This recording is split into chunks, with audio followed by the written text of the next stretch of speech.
আমার নাম জান্নাতুন নাইমা। পরিবারের মেঝো মেয়ে আমি। বাবা মা ভাই বোন নিয়ে আমাদের বেশ সাজানো গোছানো একটি পরিবার। আলহামদুলিল্লাহ, আমার জীবনের একটা পর্যায়ে আল্লাহর অশেষ রহমতে আমি হিদায়াতের আলো পেয়েছিলাম। আমি বুঝতে পেরেছিলাম এই দুনিয়ার জীবনটা ক্ষণস্থায়ী। তাই আমি যথাসম্ভব চেষ্টা করতাম কুরআন এবং সুন্নাহ মোতাবেক আমার জীবনটাকে সাজিয়ে নিতে। 5 ওয়াক্ত নামাজ, পর্দার বিধান মেনে চলা আর আল্লাহর জিকিরে আমার দিনগুলো বেশ শান্তিতেই কাটছিল। মনে হতো আমার হৃদয়টা বেশ আল্লাহর ভালোবাসায় পূর্ণ। আমি জানতাম না শয়তান কিভাবে খুব সন্তর্পণে মানুষের জীবনে প্রবেশ করে আর ইমানের ভিত মারিয়ে দেয়। আমার জীবনেও সেই পরীক্ষাটা খুব দ্রুতই আসতে চলেছিল। আমি তখন ইন্টারমিডিয়েট পরীক্ষার্থী। পড়াশোনায় খুব চাপ। পরীক্ষার আগে প্রস্তুতি আরও ভালো করার জন্য আমি আমার কলেজের একজন ইংরেজি শিক্ষকের কাছে প্রাইভেট পড়া শুরু করলাম। প্রতিদিন সকালে আমাকে সেই প্রাইভেটে যেতে হতো। স্নিগ্ধ সকাল, চারপাশে একটা শান্ত পরিবেশ। আমি আমার মতো করে যাতায়াত করতাম। কিন্তু হঠাৎ একদিন সব উল্টোপাল্টা হয়ে গেল। একদিন সকালে আমি প্রাইভেট যাচ্ছি, হঠাৎ রাস্তার মধ্যে একটি ছেলের সাথে আমার চোখাচোখি হলো। ছেলেটির নাম ছিল মাহিন। সে ছিল অনার্স প্রথম বর্ষের শিক্ষার্থীর। দর্শক, আমি কিভাবে বুঝাবো সে দেখতে কেমন ছিল? সে অত্যন্ত সুদর্শন একজন পুরুষ ছিল। এক কথায় প্রথম দেখায় যে কোনো মেয়ে তার রূপে মুগ্ধ হয়ে প্রেমে পড়তে বাধ্য, এতটাই সুদর্শন ছিল সে। আমি যে রাস্তা দিয়ে প্রতিদিন প্রাইভেটে যেতাম, সেও একই রাস্তা দিয়ে যাতায়াত করত। আমার ইমান, আমার পর্দা, আমার কুরআন সুন্নাহর জ্ঞান সব কিছু যেন সেই প্রথম দর্শনের মোহে আড়াল হয়ে গেল। প্রথম দেখাতেই আমি তার রূপে এতটা মুগ্ধ হয়ে গেলাম যে আমি ভুলেই গেলাম একজন গায়রে মাহরামের দিকে তাকানো আমার জন্য কতটা মারাত্মক গুনাহ। শয়তান আমার চোখে তার রূপটাকে আরো আকর্ষণীয় করে তুলল। বাড়ি ফেরার পরও আমার মনের ভিতরে থাকে, চেহারাটা মুছতে পারছিলাম না। আমি সারাক্ষণ শুধু নিয়ে ভাবতে লাগলাম। আমার ইবাদতে মন বসছিল না। শুধু একটা চিন্তায় মাথার উপর ঘুরপাক খাচ্ছিল, কিভাবে তার সাথে যোগাযোগ করা যায়, কিভাবে তার সাথে একটু কথা বলা যায়। এভাবে তাকে দেখার জন্য উদ্গ্রীব হয়ে দিন অতিবাহিত হতে থাকে। এরই মাঝে আমার ইন্টারমিডিয়েট পরীক্ষাও শেষ হয়ে গেল। প্রাইভেট জব বন্ধ হয়ে গেল, তাই তাকে দেখা বন্ধ হয়ে গেল। এরপর 5 থেকে 6 মাস কেটে গেল, কিন্তু আমার মনের ভিতর থেকে তার মোহ কাটল না। একদিন আমি আনমনে ফেসবুক স্ক্রল করছিলাম, হঠাৎ সাজেস্টেড ফ্রেন্ড লিস্টে বা কোনো এক জায়গায় ওই সুদর্শন পুরুষটির আইডি আমার চোখের সামনে ভেসে উঠল। আমি তো দেখে মহা খুশি। আমি মনে মনে যেটা খুঁজছিলাম এতদিন ধরে, যার সাথে যোগাযোগের জন্য ছটফট করছিলাম, সেই ইচ্ছাটাই যেন হঠাৎ পূরণ হয়ে গেল। আমি আর মুহূর্ত দেরি করলাম না। পরিণতি কি হতে পারে সেটা একবারও না ভেবে আমি তাকে ফ্রেন্ড রিকোয়েস্ট পাঠিয়ে দিলাম। আমার অবাক লাগলেও সে কিছুক্ষণের মধ্যে রিকোয়েস্টটা অ্যাকসেপ্ট করে নিল। এরপর মেসেঞ্জারে আমাদের মধ্যে টুকটাক কথা শুরু হলো, প্রাথমিক পরিচয় হলো। আমি জানতে পারলাম সে আমাদেরই এলাকার ছেলে। এভাবে আমাদের কথার মাত্রা বাড়তে থাকে এবং ধীরে ধীরে একটা বন্ধুত্বের সম্পর্ক গড়ে ওঠে। বন্ধুত্ব থেকে কথা বলতে বলতে এক পর্যায়ে আমি আর নিজেকে ভরে রাখতে পারলাম না। আমার মনের ভিতরে জমে থাকা অনুভূতিগুলো আমি তাকে জানিয়ে দিলাম। আমি তাকে বললাম যে আমি তাকে পছন্দ করি। প্রথমে সে আমার প্রস্তাবে রাজি হয়নি, কিন্তু পরবর্তীতে সে রাজি হয়ে গেল। তবে রিলেশনে যাওয়ার আগে আমি তাকে একটা কথা খুব স্পষ্টভাবে বলেছিলাম। আমি বলেছিলাম, দেখো মাহিন, তুমি যদি সত্যি আমাকে ভালোবাসতে পারো এবং পরবর্তীতে আমার সাথে প্রতারণা করার কোনো উদ্দেশ্য তোমার না থাকে, তাহলেই তুমি এই রিলেশনে আসো। আর যদি তেমন কোনো ইচ্ছে থাকে তবে আমাকে এখনই না বলে দাও, কারণ আমি পরবর্তীতে তোমার দেওয়া কষ্ট কোনোভাবেই সহ্য করতে পারবো না। আমার এই আবেগময়ী কথার মাহিন রাজি হয়ে যায়। সে আমাকে কথা দেয়, আর এরপরে শুরু হয় আমাদের সেই সম্পর্ক যাকে ইসলাম হারাম ঘোষণা করেছে। শুরু হলো আমার জীবনের সবচেয়ে অন্ধকার অধ্যায়, প্রেম নায়ক এক মরীচিকার পেছনে। আমি ছুটতে গিয়ে শুরু করলাম। সে প্রতিদিন তার বন্ধুদের সাথে নিয়ে আমাদের বাসার সামনে আসতো, শুধু আমাকে এক নজর দেখার জন্য। আমার কাছে তখন এসব খুব ভালো লাগতো, মনে হতো কেউ আমাকে এতটা ভালোবাসে। কিন্তু এই হারাম সম্পর্ক আমাকে আমার রবের কাছ থেকে অনেক দূরে সরিয়ে দিল।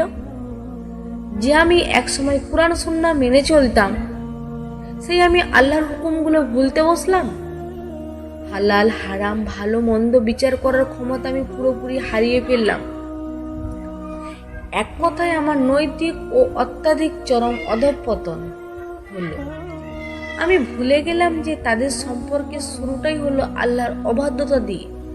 তার শেষটা কখনোই সুখকর হতে পারে না আমাদের। এই হারাম লেসনের 3 মাস পর হলো, এরই মধ্যে আমার বড় আপু তার শ্বশুর বাড়ি থেকে আমাদের বাসায় বেড়াতে আসলেন। আপু তখন প্রেগনেন্ট ছিলেন। প্ল্যান ছিল তার বেবি আমাদের বাসাতেই হবে, এজন্যই মূলত তার আশা। আমার বড় আপু ছিলেন অত্যন্ত বিচক্ষণ এবং বুদ্ধিমতী একজন নারী। পাপ কখনোই চিরদিন লুকিয়ে রাখা যায় না। আল্লাহ পাকড়াও যখন আসে তখন কোনোভাবেই বাঁচার উপায় থাকে না। হলেও তাই একদিন খুব অপ্রত্যাশিতভাবে আমার বড় আপুর হাতে আমি ধরা পড়ে গেলাম।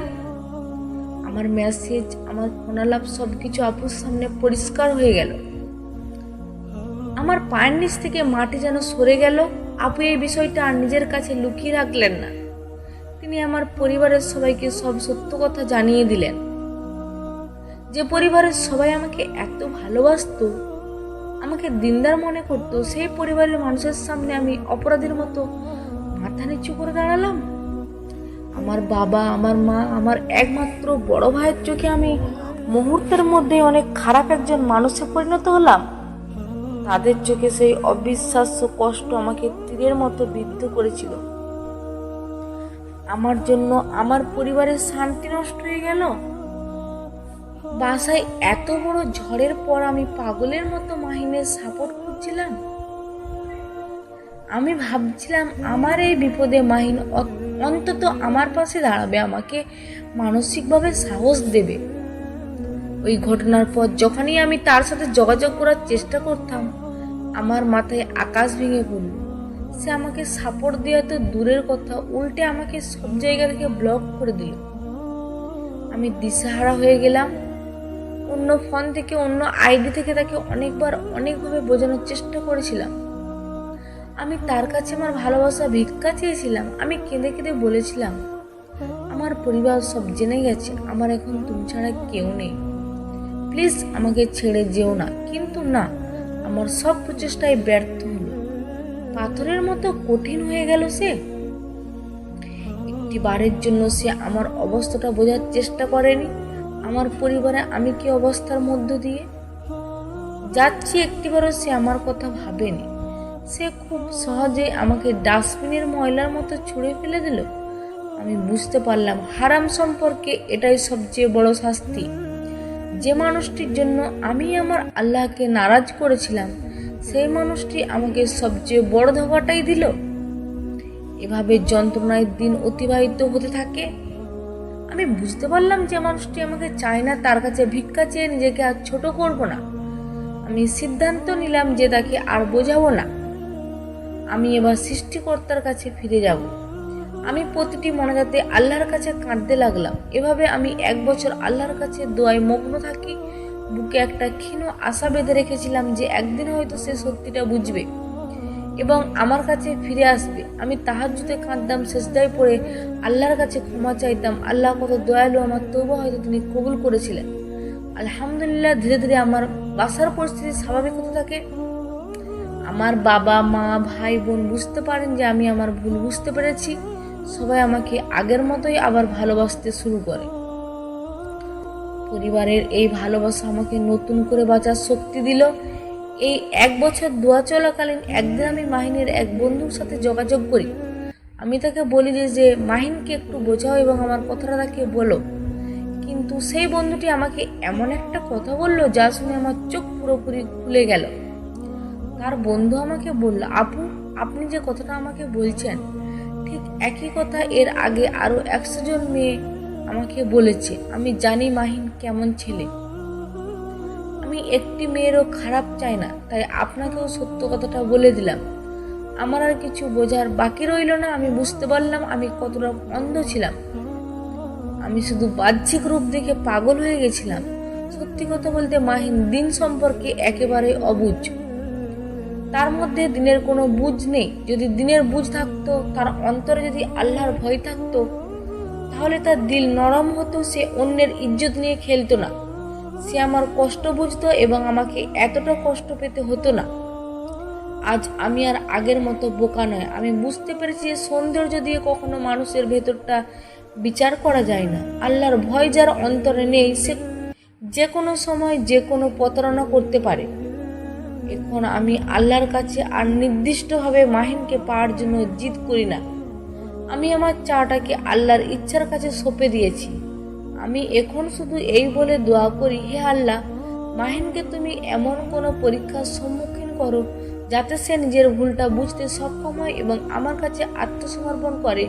হে আমার রব, সে যদি আমার দিন দুনিয়া এবং আখিরাতের জন্য উত্তম হয়, তবেই তুমি তাকে আমার করে দাও। আর যদি সে আমার জন্য না কল্যাণকর না হয়, তবে তুমি তাকে হেদায়েত দান করো এবং সঠিক সঠিক পথ দেখাও। প্রিয় দর্শক, এই ছিল আমাদের বোন জান্নাতুন নাইমার জীবনের গল্প। এই গল্পটা শুধু একটি গল্প নয়, এটি আমাদের সমাজের হাজারো তরুণ তরুণীর জন্য একটি বিশাল শিক্ষা। শয়তান হারাম সম্পর্ককে আমাদের চোখে খুব সুন্দর করে সাজিয়ে উপস্থাপনা করে। আমরা বাহ্যিক রূপ দেখে তা পাগল হয়ে যাই, কিন্তু ভিতরে ঈমান দেখি না। মনে রাখবেন, যে সম্পর্কে শুরুটা আল্লাহকে নারাজ করে, তার পরিণতি কখনোই সুখকর হবে না। হারাম রিলেশনশিপ আপনাকে সাময়িক সুখ দিলেও এর শেষ পরিণতি হচ্ছে ডিপ্রেশন, অপমান আর চোখের পানি। বোন জান্নাতুন নাইমা ফিরে এসেছেন আল্লাহর পথে। আল্লাহ তাকে ক্ষমা করুন এবং তার জীবনে উত্তম ফয়সালা দান করুন। আপনারাও যারা এমন কোনো মরিচিকার পিছনে ছুটছেন, ফিরে আসুন, আল্লাহর কাছে তওবা করুন। যে মানুষটির জন্য আপনি আপনার রবকে ভুলে যাচ্ছেন, বিপদের দিনে সে আপনার পাশে থাকবে না। একমাত্র আল্লাহই আপনার শেষ আশ্রয়স্থল। আজকের এই ভিডিওটি যদি আপনাদের হৃদয়কে একটু ছুঁয়ে থাকে, তাহলে অবশ্যই ভিডিওটি শেয়ার করে অন্যকে সতর্ক করার সুযোগ করে দিন। আপনার একটি শেয়ার হয়তো বাঁচিয়ে দিতে পারে আরেকজন জান্নাতুন নাইমার জীবন। কমেন্টে জানাবেন গল্পটি আপনাদের কেমন লাগলো এবং এখান থেকে আপনারা কি শিক্ষা পেলেন। ভালো থাকবেন, সুস্থ থাকবেন, সবাই হালাল পথে থাকার চেষ্টা করবেন।